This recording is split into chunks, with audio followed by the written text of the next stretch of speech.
So, John asked us how we're helping the community, and we've been here for about 8 years, straightening up the town. And it started with the small crimes, really, the littering in the street, graffiti.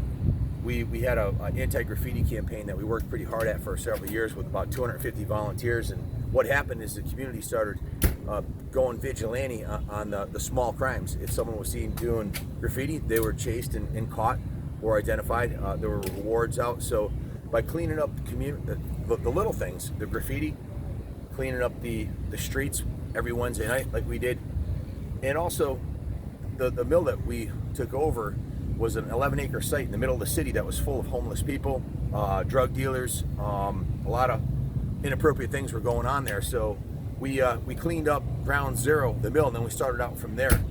And also we become, as you know, the anti-motorcycle theft campaign that we run in Connecticut that has a lot of support from the MC community, the RC community, obviously the police, and we're working with, probably for the first time ever, we are kind of a go-between between the victims, the police, and the MC community, the RC community, basically getting thousands of people to pull together to pluck out a small part, the cancer that exists in our society, the thefts of the motorcycles. So it starts with the small crimes are not tolerated, working our way up to the bigger crimes like Grand Theft Auto, that were 400 motorcycles were stolen in a 25-mile radius of our museum by a small group of, according to the law, and according to the MCs and RCs who helped us identify the thieves, about 25 guys. So that's how it starts, not tolerating the small crimes, but by working out to the bigger ones. So one of the other things that we've worked on, this is going to sound kind of silly, but there were a lot of abandoned cars in town, and it's against the city ordinances. So we started going vigilante on that too. If a car appeared and nobody knew who it was, like the parking lot across the street from ours had about 7-8 cars in it when we got there, we just had them towed to the impound. And if nobody claimed them, so abandoned cars with broken windshields up on blocks, that shit doesn't fly in our city anymore. So we clean up the graffiti, we clean up the trash, we take out the trash. The thieves are not tolerated, and the abandoned cars aren't tolerated. So we're just creating a better environment, getting the community pulled together, getting the entire community, from single moms coming out on Wednesday night with their kids to help us clean up, to all the way up to getting the support of the police department and the mayor and everybody to pull together to clean up the town.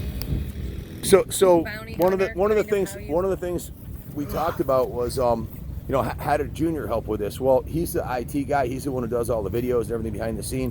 When the first bikes got stolen, what happened with the post?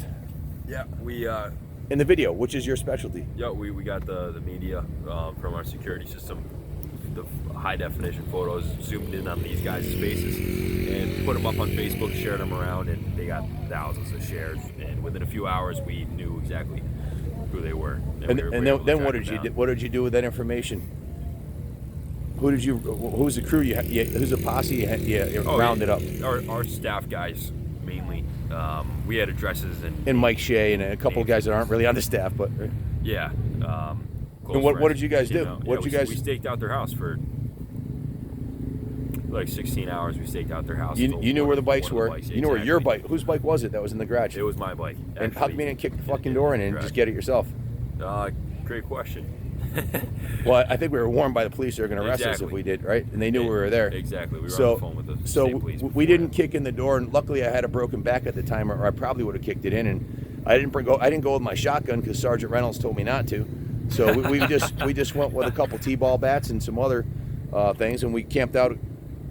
I only stayed till 10 because my back was broken at that time, but you guys stayed overnight, right? Yeah, one of our guys stayed overnight at about 10:30, 11 o'clock. They heard a bike start up, and they drove from behind the house, and it was my bike. Chased them down the road. They went off to a trail system, and the guy was gone. So the cops can't, like, when the cops showed up and they rode your bike down the street, that the cops can't chase them. It's illegal for the cops. There's a law against police chasing motorcyclists now.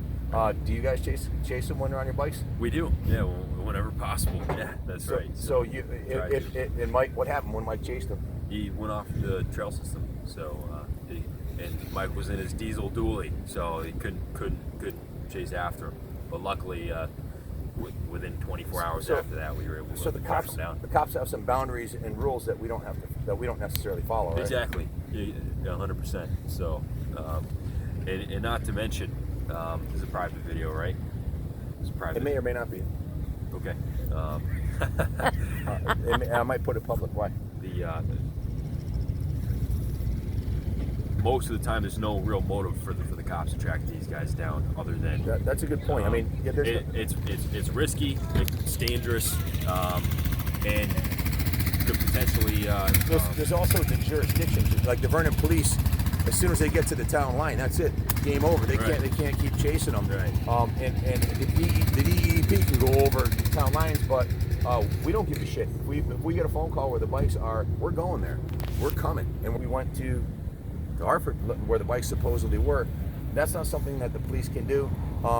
Whether the police know that we do this or not, usually they do. I have friends on the force I'll call and say, hey, the bikes are there, we're going. So if you want to call Hartford, tell them we're coming. That's what we do. So we kind of fill more of a role of a bounty hunter, and there is a bounty on the heads of the people. There's usually a bounty on the heads, and when I say there's a bounty, what I mean by that is there's a cash reward. John Heyman put up $1,000. One of the MCs put up $250. I put up $1,000. There's a $250 bounty on the head of, well, maybe that's the wrong way to put it, on information leading to arrest and conviction or return of the motorcycles. So there's been times when there was no arrest made where we paid $1,000 bounty, and there's been times when there was money paid for an arrest. So those are, basically, we're really, what Kenny said is we're insanely passionate about our love for motorcycles, and we work hard for our bikes. So if you steal the bike, we're going to call the cops. We're going to make a bunch of other phone calls too, and we're coming. There's a reward out.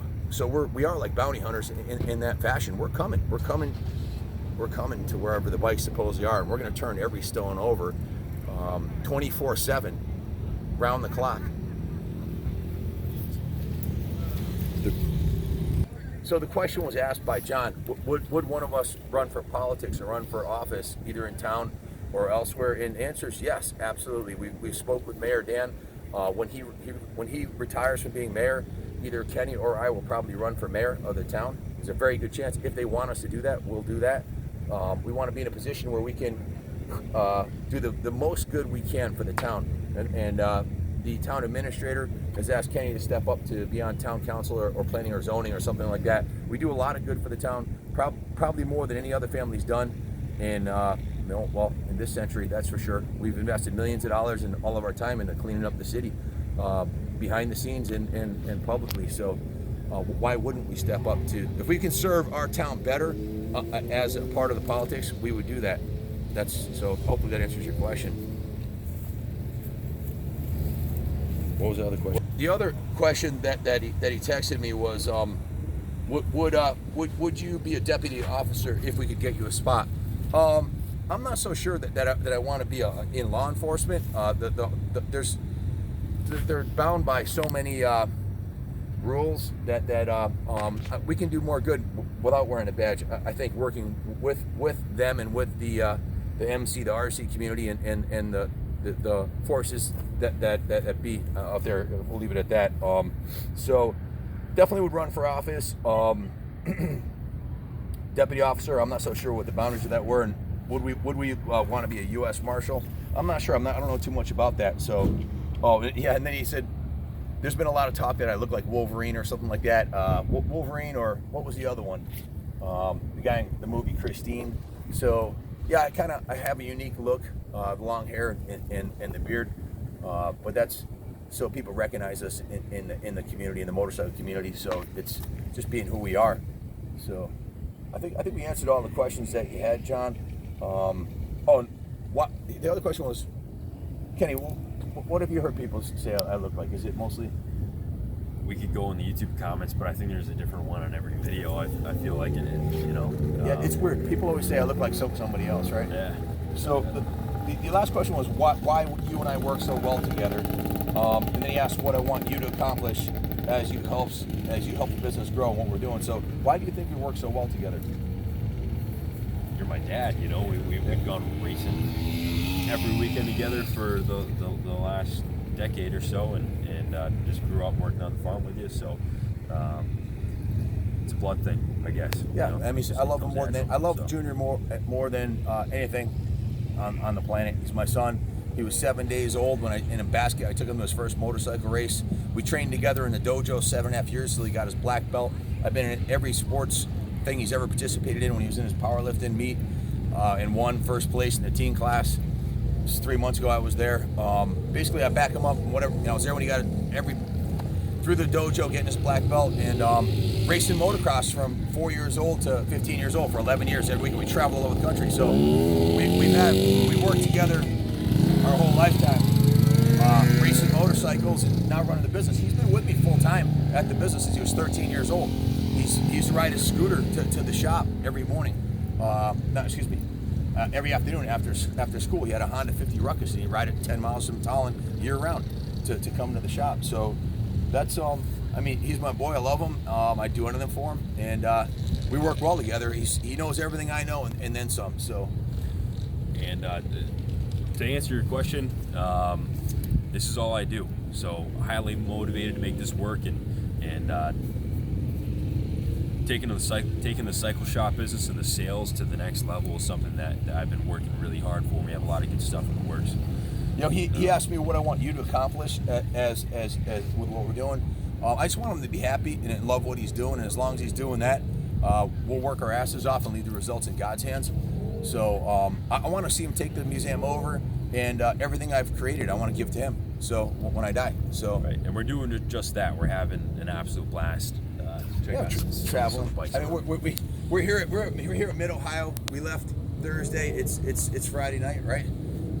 Right. Yeah. Right. So it's Friday night. Tomorrow we're racing. I got my CR500 over here. Here, hold this a second.